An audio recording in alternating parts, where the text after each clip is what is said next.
We need your support for the Medicine Man Gallery channel, so make sure to click the subscribe button and tap the little bell icon to be notified when we upload a new video, which we do every morning on Wednesday and Friday. See you soon.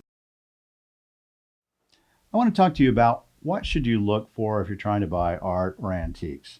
Now, these are the tips that I use, and they're important. I mean, this is how I go about buying things. And I think if you follow this roadmap, it might help you as well. First of all, you don't want to buy the cheapest piece. That really isn't that's not what you're looking for when you're trying to buy objects. You really want to buy the best piece.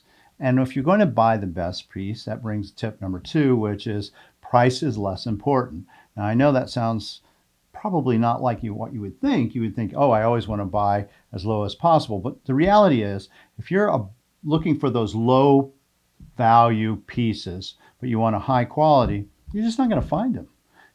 Good pieces cost money. And if it's not going to hurt a little bit, you're probably not getting the best piece.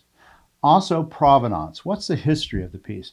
Now, provenances can be made up. They can be manufactured.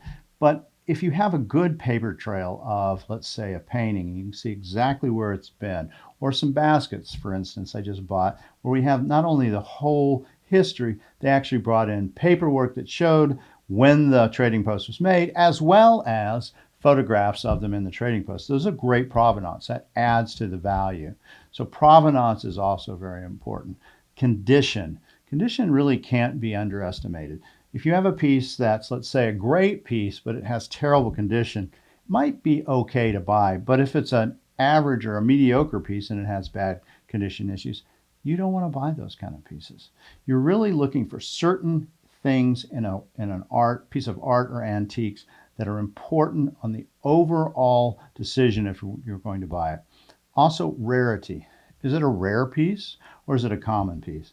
Something that's very rare and represents what that artist might do is a great thing to have. And you're going to have to pay a premium. You can't compare just your average, let's say, painting if it's not a rare or great example.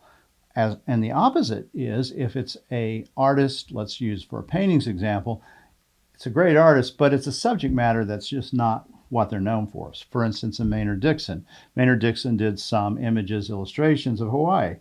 They're beautiful. I love them. But they're not going to be as valuable as a cowboy or Native American scene or a Western piece.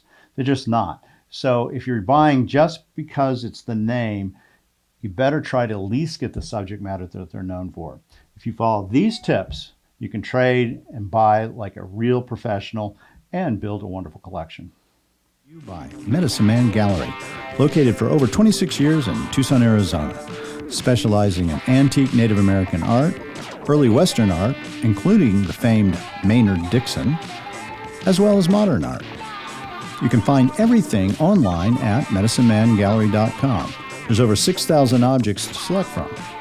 Also, the Charles Bloom Murder Mystery Series, written by yours truly, me, Mark Sublette. There's 6 books in this series, and they follow the protagonist Charles Bloom through all the intrigue of the art world set in Santa Fe and the Navajo Nation. These can be found on Audible, eBooks, Amazon, and of course, the gallery at medicinemangallery.com.